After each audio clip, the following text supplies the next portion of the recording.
ನೋಡಿ, NDA ಮೈತ್ರಿ ಪಕ್ಷದ ಒಬ್ಬ ಪ್ರಭಾವಿ ನಾಯಕರು ಕುಮಾರಸ್ವಾಮಿ ಅವರು, JDS ಪಕ್ಷ ಕೂಡ ಒಂದು ಬಹಳ ಮುಖ್ಯವಾಗಿರುವಂಥ ನಮ್ಮ ಅಂಗಪಕ್ಷ, NDAಯ ಒಂದು ಅಂಗಪಕ್ಷ ಆಗಿದೆ.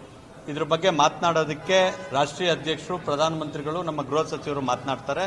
ನಾವಿಲ್ಲೇನಿದ್ರು ಬಿಜೆಪಿ ಸಂಘಟನೆ ಬಗ್ಗೆ ಮತ್ತೆ ಬಿಜೆಪಿಯನ್ನ ಯಾವ ರೀತಿಯಾಗಿ ಬೂತ್ ಮಟ್ಟದಲ್ಲಿ ಬಲಗೊಳಿಸಬೇಕು ಅನ್ನೋದ್ರ ಬಗ್ಗೆ ಮಾತ್ರ ಚರ್ಚೆ ಆಗುತ್ತೆ. ದೊಡ್ಡ ದೊಡ್ಡ ವಿಚಾರಗಳ ಬಗ್ಗೆ ದೊಡ್ಡವರು ಮಾತನಾಡ್ತಾರೆ. ನಮ್ಮ ರಾಜ್ಯಾಧ್ಯಕ್ಷರ ನೇತೃತ್ವದಲ್ಲಿ ರಾಷ್ಟ್ರೀಯ ಅಧ್ಯಕ್ಷರು ಚರ್ಚೆ ಮಾಡ್ತಾರೆ. ನಾವಿಲ್ಲಿ ಸಂಘಟನಾತ್ಮಕವಾಗಿ ಭಾರತೀಯ ಜನತಾ ಪಾರ್ಟಿ ಯಾವ ರೀತಿಯಾಗಿ ಸ್ವಂತ ಬಲದ ಮೇಲೆ ಗ್ರಾಮ ಪಂಚಾಯಿತಿಯಿಂದ ಹಿಡಿದು ಪಾರ್ಲಿಮೆಂಟ್ ತನಕ 28 ಕ್ಷೇತ್ರವನ್ನು ಸೇರಿದಂತೆ 224 ಕ್ಷೇತ್ರವೂ ಸೇರಿದಂತೆ 31 ಜಿಲ್ಲಾ ಪಂಚಾಯಿತಿ ಸೇರಿದಂತೆ ಎಲ್ಲ ತಾಲೂಕ್ ಪಂಚಾಯಿತಿ, ಗ್ರಾಮ ಪಂಚಾಯಿತಿಗಳಲ್ಲಿ ಭಾರತೀಯ ಜನತಾ ಪಾರ್ಟಿಯ ಕಾರ್ಯಕರ್ತರಿಗೆ ಯಾವ ರೀತಿಯಾಗಿ ಶಕ್ತಿಯನ್ನು ತುಂಬಬೇಕು ಅನ್ನೋದ್ರ ಬಗ್ಗೆ ಸಂಘಟನಾತ್ಮಕವಾಗಿ ಚರ್ಚೆ ಆಗುತ್ತೆ.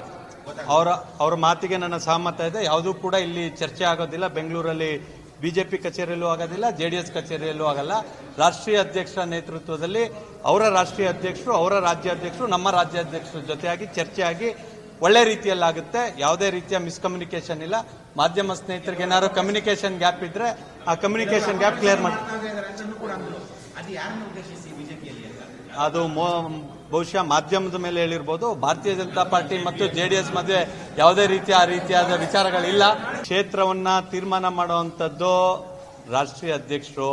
3 ವರ್ಷ ಚುನಾವಣೆ ಇದೆ. ನಾನು ಪಕ್ಷದ ಪ್ರಾಮಾಣಿಕ ಕಾರ್ಯಕರ್ತ. MLA ಇಲ್ಲ ಅಂದ್ರೆ MP ಆಗ್ತೀನಿ, MP ಇಲ್ಲ ಅಂತ ಹೇಳಿದ್ರೆ MLC ಆಗುತ್ತೆ, MLC ಇಲ್ಲ ಅಂದ್ರೆ ರಾಜ್ಯಸಭಾ ಆಗುತ್ತೆ. ಯಾವುದು ಬರ್ಕೊಂಡು ಬಂದಿರಲ್ಲ. ನೀವು ಅದ್ರ ಬಗ್ಗೆ ಎಲ್ಲ ಟೆನ್ಷನ್ ತಗೊಂಡ್ಬೇಡಿ, ಬೇರೆಯವ್ರಿಗೂ ಟೆನ್ಷನ್ ಕೊಡಬೇಡಿ, ಆರಾಮಾಗಿರಿ.